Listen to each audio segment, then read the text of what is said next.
जब माँ दुर्गा प्रसन्न होती हैं तो केवल कष्ट ही दूर नहीं करती बल्कि अपने भक्तों को आशीर्वाद भी देती हैं। आज हम पढ़ेंगे दुर्गा सप्तशती का एकादश अध्याय जो माँ की कृपा और आशीर्वाद से भरा हुआ है।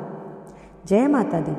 आप सभी का स्वागत है नेहा की भक्ति में। आज का ये पाठ बहुत ही विशेष है क्योंकि एकादश अध्याय में माँ दुर्गा अपने भक्तों को आशीर्वाद देती है और उनकी मनोकामनाएं पूर्ण करती है। इस वीडियो में हम केवल अध्याय का पाठ करेंगे। पूरी विधि, कवच, अर्गला, कीलक, सिद्धि कुंजिका स्रोत, क्षमा याचना और आरती आपको मेरी दूसरी वीडियो में मिलेंगी। तो आइए श्रद्धा और विश्वास के साथ माँ दुर्गा का ध्यान करते हैं और पाठ आरंभ करते हैं। दोनों हाथ जोड़कर मन को शांत करें और माँ दुर्गा को स्मरण करें और मन ही मन संकल्प लें कि मैं पूर्ण श्रद्धा और भक्ति से दुर्गा सप्तशती के एकादश अध्याय का पाठ कर रही हूँ। अब हम एकादश अध्याय का पाठ आरंभ करते हैं। 11वां अध्याय, देवताओं का देवी की स्तुति करना और देवी का देवताओं को वरदान देना। महर्षि मेधा कहते हैं, दैत्य के मारे जाने पर इंद्रादि देवता अग्नि को आगे करके कात्यायनी देवी की स्तुति करने लगे। उस समय अभीष्ट की प्राप्ति के कारण उनके मुख खिले हुए थे। देवताओं ने कहा, हे शरणागतों के दुख दूर करने वाली देवी, तुम प्रसन्न हो। हे संपूर्ण जगत की माता, तुम प्रसन्न हो। विश्वेश्वरी, तुम विश्व की रक्षा करो क्योंकि तुम इस चर और अचर की ईश्वरी हो।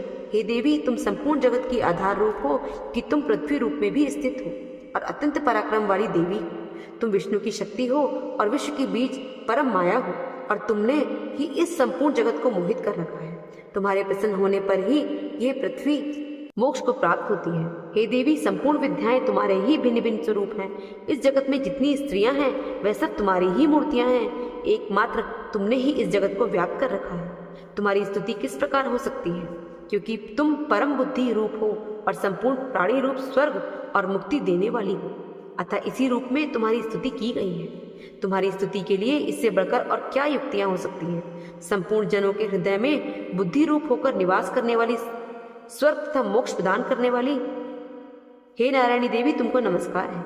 कला, काष्ठा आदि रूप से अवस्थाओं को परिवर्तन की ओर ले जाने वाली तथा प्राणियों का अंत करने वाली नारायणी, तुम्हें नमस्कार है। हे नारायणी, संपूर्ण मंगलों के मंगल रूप वाली हे शिवे, हे संपूर्ण प्रयोजनों को सिद्ध करने वाली हे शरणागत वत्सला, 3 नेत्रों वाली गौरी, तुमको नमस्कार है। सृष्टि, स्थिति तथा संहार की शक्तिभूता सनातनी देवी, गुणों का आधार तथा सर्व सुखमयी नारायणी, तुमको नमस्कार है। हे शरण में आए हुए शरणागतों, दीन दुखियों की रक्षा में तत्पर, संपूर्ण पीड़ाओं के हरने वाली हे नारायणी, तुमको नमस्कार है। हे नारायणी, तुम ब्रह्माणी का रूप धारण करके हंसों से जुते हुए विमान पर बैठती हो तथा कुछ से अभिमंत्रित जल छिड़कती रहती हो, तुम्हें नमस्कार है। माहेश्वरी रूप से त्रिशूल, चंद्रमा तथा सर्पों को धारण करने वाली हे महावृषभ वाहन वाली नारायणी, तुम्हें नमस्कार है।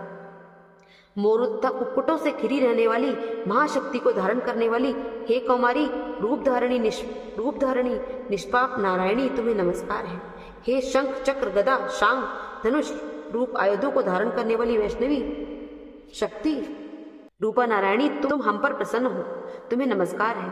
हे दांतों पर पृथ्वी धारण करने वाली बारह रूपणी कल्याणमयी नारायणी, तुम्हें नमस्कार है।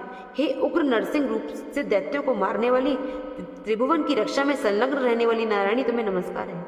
हे मस्तक पर किरीट और हाथ में महावज्र धारण करने वाली, सहस्र नेत्रों के कारण उज्ज्वल वृतासुर के प्राण हरने वाली ऐन्द्रिय शक्ति हे नारायणी, तुम्हें नमस्कार है। हे शिवदूती स्वरूप से दैत्यों के महामत को नष्ट करने वाली, हे घोर रूप वाली, हे महाशब्द वाली हे नारायणी, तुम्हें नमस्कार है। दाढ़ों के कारण विकराल मुख वाली, मुंडमाला से विभूषित मुंड मर्दिनी चामुंडा रूपी नारायणी, तुम्हें नमस्कार है। हे लक्ष्मी, लज्जा, महाविद्या, श्रद्धा, पुष्टि, स्वधा, ध्रुवा, महारात्रि तथा महाविद्या रूपा नारायणी, तुमको नमस्कार है। हे मेधा, सरस्वती, सर्वोत्कृष्ट ऐश्वर्य रूपिणी पार्वती, महाकाली, नियंता तथा ईश्वर रूपिणी नारायणी, तुम्हें नमस्कार है। हे सर्वस्वरूप सर्वेश्वरी, सर्वशक्ति युक्त देवी, हमारी भय से रक्षा करो, तुम्हें नमस्कार है।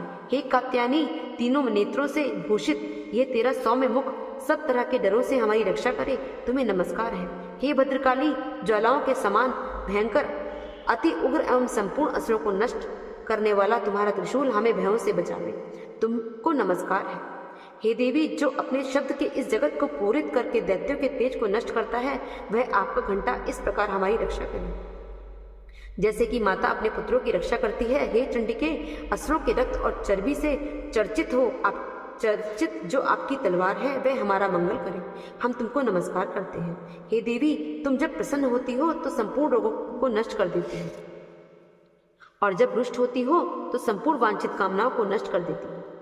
और जो मनुष्य तुम्हारी शरण में आते हैं उन पर कभी विपत्ति नहीं आती, बल्कि तुम्हारी शरण में गए हुए मनुष्य दूसरों को आश्रय देने योग्य हो जाते हैं। अनेक रूपों से बहुत प्रकार की मूर्तियों को धारण करके इन धर्मद्रोही असुरों का तुमने संहार किया।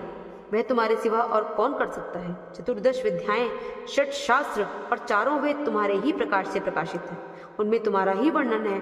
और जहाँ राक्षस, विषैले सर्प, शत्रुगण हैं, वहाँ और समुद्र के बीच में भी तुम साथ रहकर इस विश्व की रक्षा करती हो। हे विश्वेश्वरी, तुम विश्व का पालन करने वाली विश्व रूपा हो, इसलिए संपूर्ण विश्व को धारण करती हो। इसलिए ब्रह्मा, विष्णु, महेश की भी वंदनीय हो। जो भक्ति पूर्वक तुमको नमस्कार करते हैं वह विश्व को आश्रय देने वाले बन जाते हैं। हे देवी, तुम प्रसन्न हो और असुरों को मारकर जिस प्रकार हमारी रक्षा की है, ऐसे ही हमारे शत्रुओं से सदा हमारी रक्षा करती रहो। संपूर्ण जगत के पाप नष्ट कर दो और पापों तथा उनके फल स्वरूप होने वाली महामारी आदि बड़े बड़े उपद्रवों को शीघ्र ही दूर करो। विश्व की पीड़ा को हरने वाली देवी, शरण में पड़े हुए पर प्रसन्न हो। त्रिलोक निवासियों की पूजनीय परमेश्वरी, हम लोगों को वरदान दो। देवी ने कहा, हे देवताओं, मैं तुमको वर देने के लिए तैयार हूँ। आपकी जैसी इच्छा हो वैसा वर मांगो, मैं तुमको दूंगी। देवताओं ने कहा, हे सर्वेश्वरी, त्रिलोकी के निवासियों की समस्त पीड़ाओं को तुम इसी प्रकार हरती रहो और हमारे शत्रुओं को इसी प्रकार नष्ट करती रहो। देवी ने कहा, वैवस्वत मनमंत्र के 28वें युग में 2 और महाअसुर शुंभ और निशुंभ उत्पन्न होंगे।